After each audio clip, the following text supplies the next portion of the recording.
Michelangelo Renaissance man from sculptor to painter. From creating fresco at Sistine Chapel, to creating a David from one single block of marble. Here are 8 interesting facts about Michelangelo that might surprise you.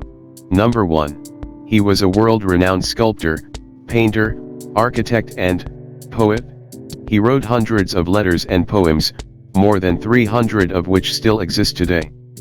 The poetry is pretty suggestive, discussing love, lust, and ecstasy, as well as spirituality, loyalty, and the human soul. Number 2. He was a forger. Okay, he wasn't a habitual counterfeiter, but he probably got his start in 1496 from copying an ancient Roman sculpture called Sleeping Cupid and passing it off as an original. Number 3. He wasn't originally chosen to complete the Sistine Chapel.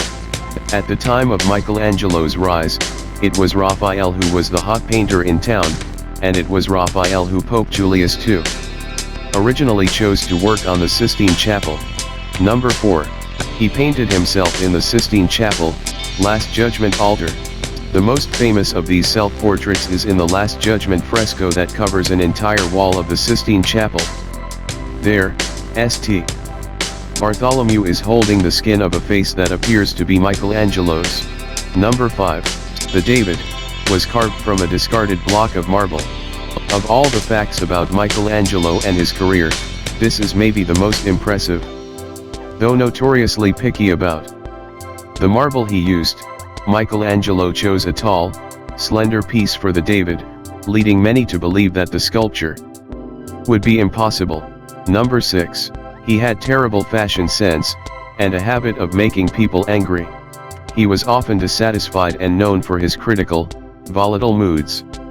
In fact, one of his peers in study, Pietro Torrigiano, was so angry with Michelangelo for his talent, or more likely for his smart mouth, that he punched him in the nose, leaving it permanently crooked.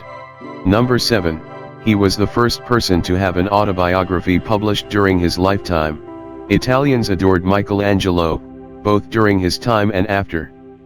He was known as Il Divino, or the Divine, and everyone wanted to know the facts of his life, or at least a colorful recounting of them.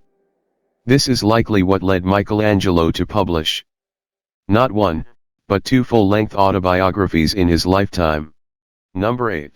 At 74 years old, he was called to save St. Peter's Basilica.